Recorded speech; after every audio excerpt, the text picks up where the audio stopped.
Assalamualaikum anak-anak.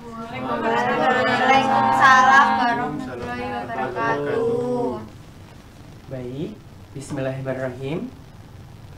Pada pagi hari ini kita akan belajar nih anak-anak. Untuk terlebih dahulu mulai pembelajaran pagi hari ini, alangkah lebih baiknya kita berdoa. Mungkin ketua kelas bisa dipimpin doa.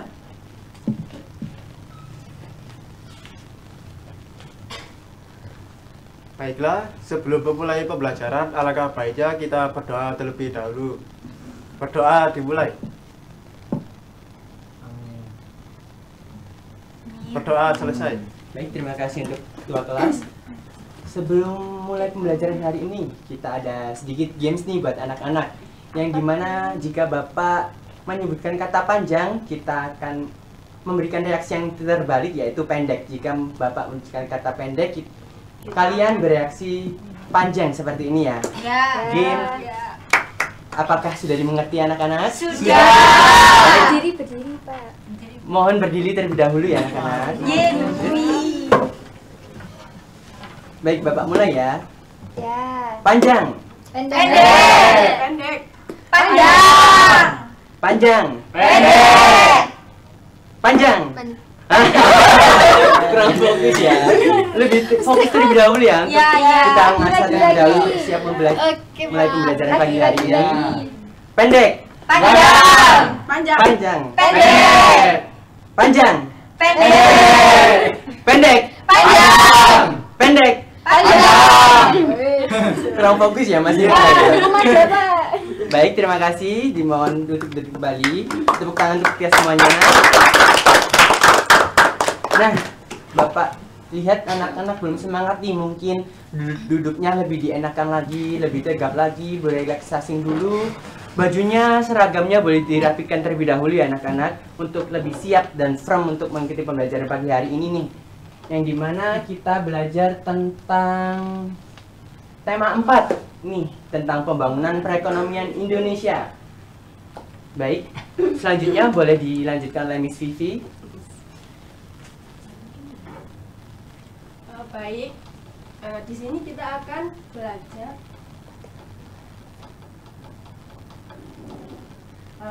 Di sini kita akan belajar tentang tema 4 pembangunan perekonomian Indonesia. Di sini siapa yang di sini anak-anak, apakah kalian tahu bahwa apakah kalian pernah mendengar bahwa ibu kota kita akan berpindah? Pernah. Apa itu namanya anak-anak? IKN. Baik. Di mana itu letaknya anak-anak? Kalimantan. Pinter kalian.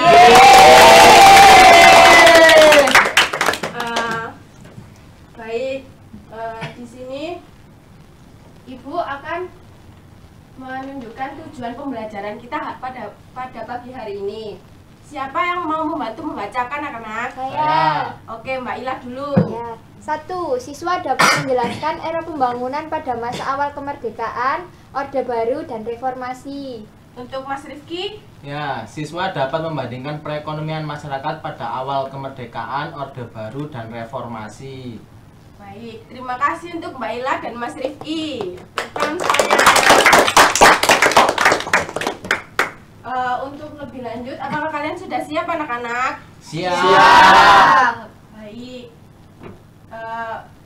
Dan yang pertama yaitu pada masa Orde Lama. Mari kita simak. Perkembangan ekonomi di Indonesia dimulai pada awal kemerdekaan di bawah kepemimpinan Presiden Soekarno pada tahun 1945 sampai 1950. Pada waktu itu Indonesia mengalami krisis ekonomi karena belum memiliki sistem perekonomian.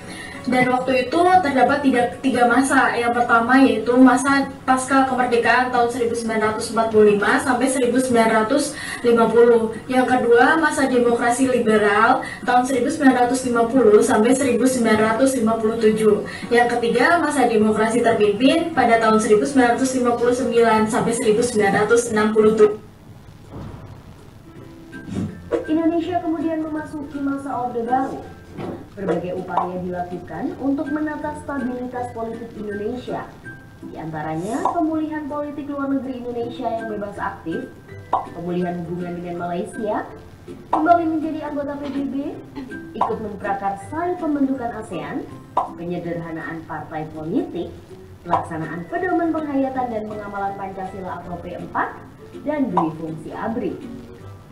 Meskipun kemajuan pembangunan begitu pesat, ternyata kemajuan tersebut tidak terjadi secara merata, dan terjadilah pemutusan hubungan kerja atau PHK secara besar-besaran.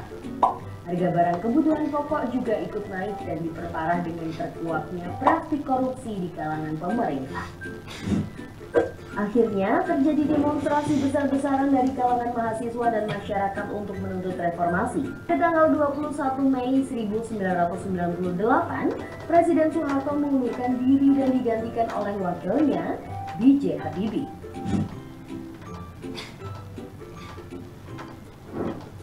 Pada masa reformasi, otonomi daerah mulai dilaksanakan dengan baik sehingga daerah memiliki kewenangan untuk mengurus sendiri pemerintahannya. MPR juga melakukan amandemen terhadap UUD NRI 1945 sebanyak 4 kali. Salah satu poin penting dalam amandemen ini adalah membatasi kekuasaan dan masa jabatan presiden maksimal hanya 2 periode. Pembatasan partai politik juga dihapus sehingga pemilu kembali diikuti oleh banyak partai politik. Hasil amandemen UUD juga menghasilkan pemilihan presiden secara langsung melalui pemilu, bukan lagi dipilih oleh. Baik anak-anak, setelah kalian lihat video tersebut, apakah ada yang ingin berpendapat? Saya Bu. Iya Pak, baik Mas Rizky. Ya, jadi dari video itu saya tahu Bu bahwasanya Indonesia pada zaman masa Orde Lama sampai masa reformasi itu mempengaruhi ataupun mempunyai perkembangannya Bu, yang dimana yang dulu di zaman kepemimpinan dari Bapak Soekarno itu masa Orde Lama dengan ekonomi liberal yang sehingga sampai reformasi yang sekarang itu mengalami perkembangan ekonomi yang cukup signifikan Bu, mungkin seperti itu. Baik Mas Rizky, tepuk tangan semuanya. Terus anak-anak buka buku kalian ya. Nah, di sini siapa yang tahu gambar tersebut anak-anak? Tahu. Ayo, siapa? Siapa yang tahu? Ayo. Pak Basuki. Ya. Tahu. Pak Basuki. Ya, kalian pintar. Eh, Pak Basuki ini menteri apa ya anak-anak? PUPR. PUPR itu apa? Pekerjaan Umum Perumahan Rakyat. Pintar semuanya. Hebat. Baik. Di sini kita akan masuk ke materi. Ibu akan lebih memahami kalian tentang perkembangan perekonomian dari masa ke masa ya kan. Itu dibagi menjadi 3, yaitu kehidupan ekonomi pada masa awal kemerdekaan, terus kedua kehidupan ekonomi pada Orde Baru, terus yang ketiga kehidupan ekonomi pada masa reformasi. Yang pertama, kondisi perekonomian pada masa awal kemerdekaan. Kondisi perekonomian sangat sulit. Terus yang kedua, pembangunan kembali infrastruktur yang hancur. Terus untuk yang ketiga, pengaruh kolonialisme itu bergantung pada ekspor bahan mentah. Terus yang keempat, ekonomi terpimpin oleh kepemimpinan Presiden Soekarno. Dan yang terakhir, inflasi yang tinggi. Yang kedua, kondisi perekonomian pada masa Orde Baru. Yang pertama, pembangunan infrastruktur dan pengembangan sektor industri. Terus yang kedua, masuknya investasi asing dan meningkatnya ekspor. Untuk yang tiga, pemerintahan Soeharto. Dan yang keempat, korupsi dan pelanggaran HAM. Dan pasca jatuhnya Soeharto pada tahun 1998. Untuk yang ketiga, kondisi perekonomian pada masa reformasi. Pada masa reformasi ini tidak stabilnya dan penuhnya tantangan.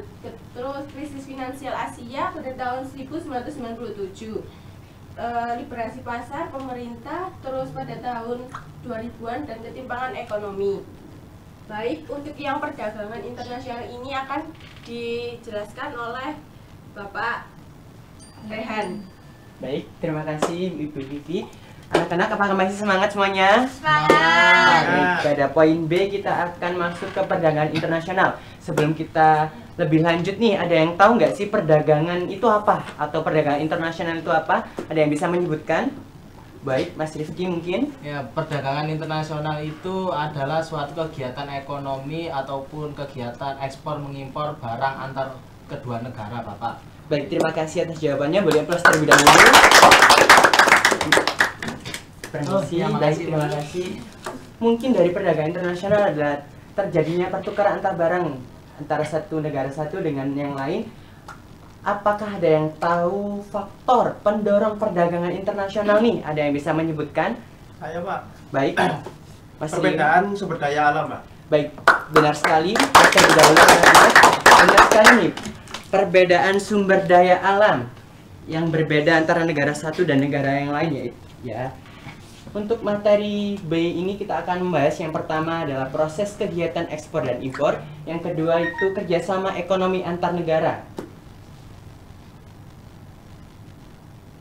Nah, pada proses kegiatan ekspor dan impor nih, betul apa yang dimaksudkan di Mas Rifki, yaitu ekspor sendiri adalah barang atau jasa dari dalam keluar, sedangkan impor adalah barang atau jasa dari luar ke dalam negeri. Mata uangnya yang digunakan pun berbeda nih anak-anak, yaitu pada ekspor mata uang yang digunakan masih rupiah karena masih lingkup satu negara ya anak-anak, sedangkan impor yang digunakan adalah valuta asing. Untuk transportasinya masih berbeda ya, ekspor transportasinya masih domestik, sedangkan impor transportasinya antar negara karena sudah melewati batas negara nih anak-anak. Pada poin ekspor tidak dikenakan pajak, sedangkan impor dikenakan pajak ini anak-anak. Nah, poin selanjutnya yaitu kerjasama antar negara yang dimana sangat penting. Mengapa Bapak menyebutkannya sangat penting? Karena keuntungan terhadap pertumbuhan ekonomi antar negara satu dan antar negara lain yang dapat mengatasi tantangan global yang seperti disebutkan tadi Mas Rio, yaitu perbedaan sumber daya alam dan lain-lain, dan dapat mempererat hubungan antar kedua negara tersebut. Nah, kita masuk pada contoh kerjasama antar negara pada bidang ekonomi. Yang pertama ada ASEAN, APEC, WTO atau World Trade Organization, Masyarakat Ekonomi Eropa. Ada yang bisa menyebutkan? Yang pertama dulu nih, ASEAN mungkin. Mas Rifki, ASEAN? Ya, ASEAN itu kayak ini Bapak, apa namanya?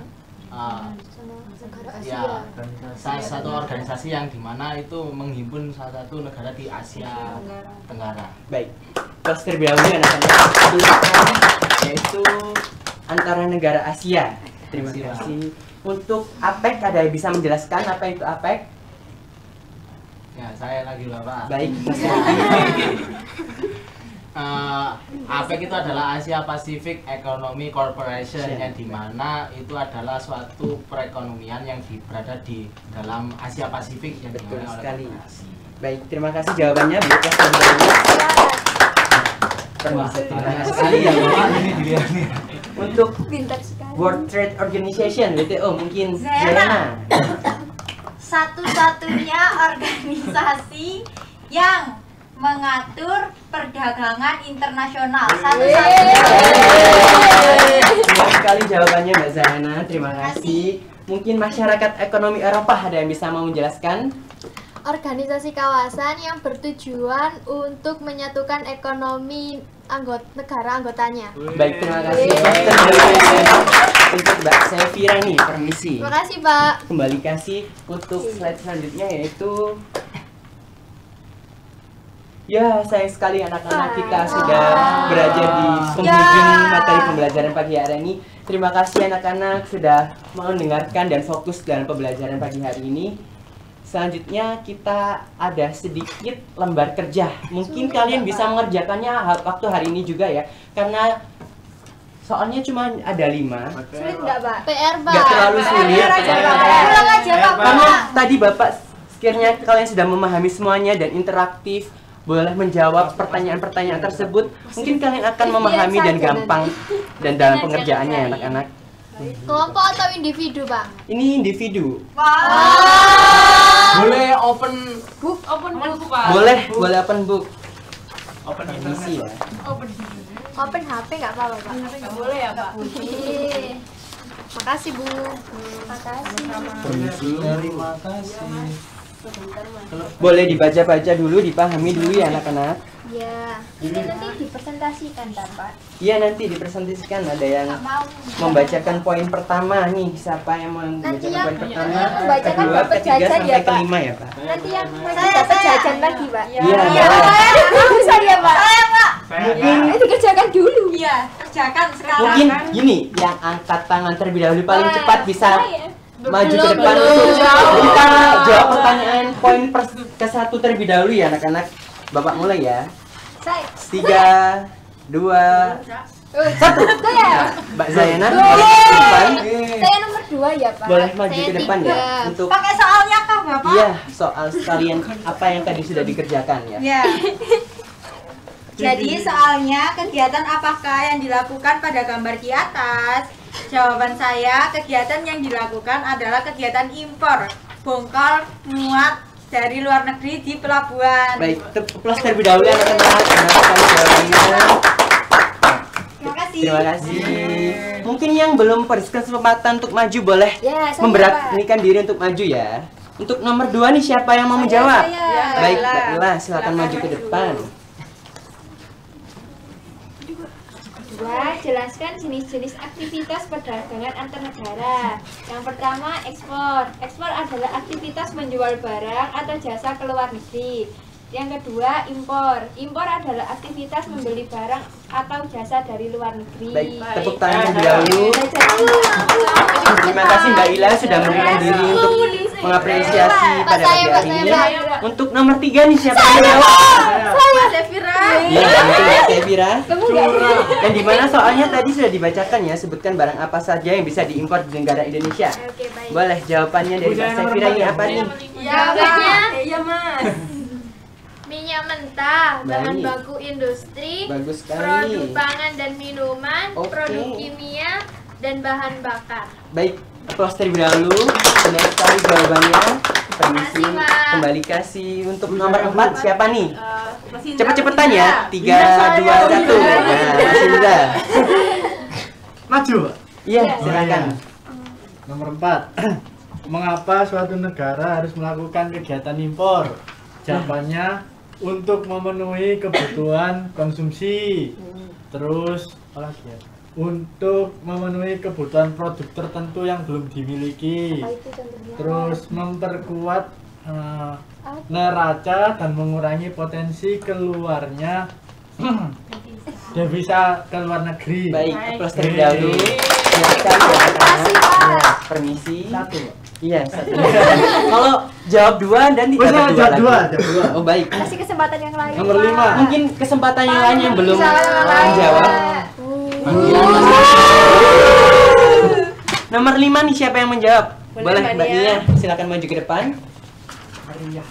Yang dimana soalnya apa yang harus Bu, boleh dilakukan dimana agar nih? barang produksi luar negeri tidak kalah bersaing dengan produk negara lain? Apakah sudah dipahami tadi? Ya, Bapak. Baik. Menurut saya jawabannya yang pertama meningkatkan kualitas barang agar lebih unggul daripada produk negara lain. Yang kedua mengoptimalkan proses produksi dan mengurangi biaya produksi atau efisiensi produk. Dan yang ketiga meningkatkan keterampilan tenaga kerja. Yang keempat mengampanyekan bangga terhadap produk buatan dalam negeri. Baik, applause terlebih dahulu anak-anak. Baik sekali jawaban kalian semua, permisi. Baik, terima kasih. Bapak rasa kalian sudah memahami semuanya ya. Dari poin 1 sampai hingga poin 5, kalian bisa menjawab pertanyaan tersebut dengan benar. Iya. Tepuk tangan untuk kita semuanya. Nah, gamesnya selanjutnya nih ya, mau games atau langsung pulang aja nih? Games aja ya? Games dulu ya. Mungkin Mbak Vivi, mungkin Miss Vivi ada games yang lebih seru untuk anak-anak pada hari ini. Yang dimana mungkin gamesnya per kelompok. Kelompok 1, 2, 3 nih.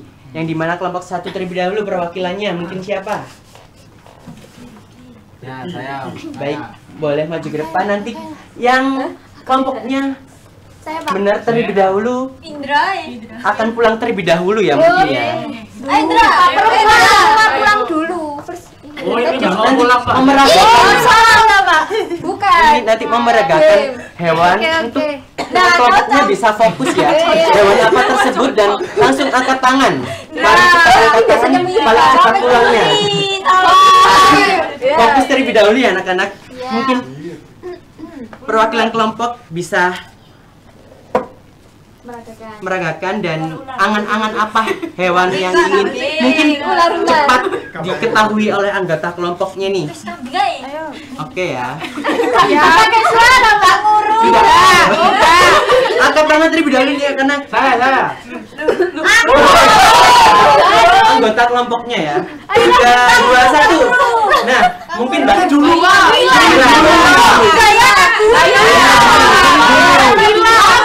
Apa jawabannya? Apa Mbak Ila jawabannya? Bebek.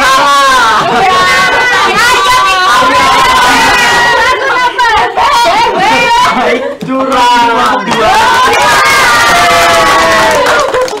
mungkin kelompok 2 bisa pulang terlebih dahulu dan membereskan barang-barangnya ya. Loh, saya masih di sini, Pak. Belum jawab bisa pulang. Pak, kalau pulangnya nanti bareng gimana? Mau lihat dia, Pak? Iya boleh terlebih dahulu. Saya mau lihat KPS, Pak. Baik, untuk kelompok 1 dan 3 nih. Angkat tangan. Mbak Malika. Apakah betul Mas Lutfi?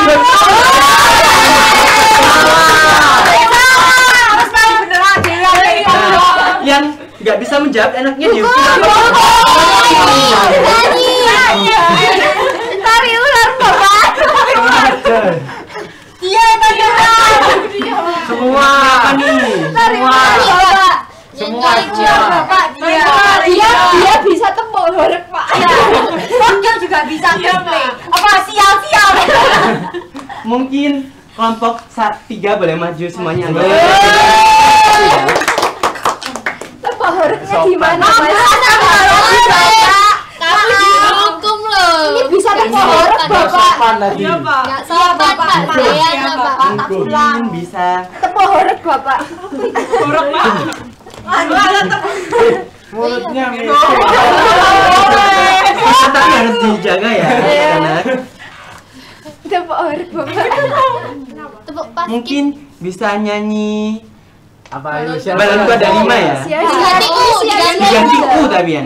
Asal katanya diganti U semuanya. 1, 2, 3. Ya, ayo. 1, 2, 3. Gak nyanyi, Pak. Gak nyanyi, Pak.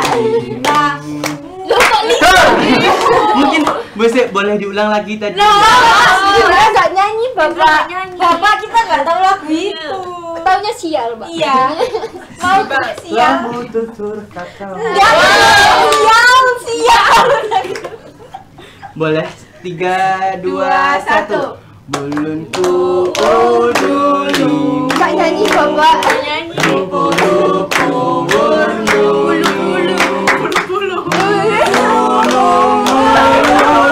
Ya, coba mulutnya, Bapak.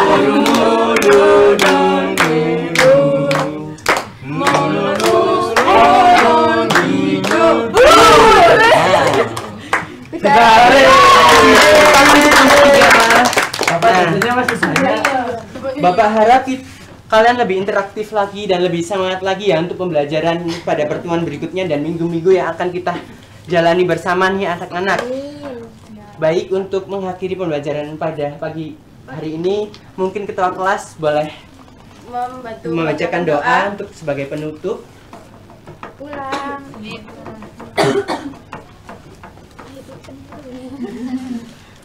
Baiklah, pembelajaran telah usai. Alangkah baiknya kita berdoa dahulu. Berdoa dimulai. Berdoa selesai. Amin ya rabbal alamin. Terima kasih anak-anak, semoga kita senantiasa dalam keadaan sehat dan bisa bertemu lagi pada pertemuan berikutnya. See you next time. Terima kasih. Hati-hati di jalan ya.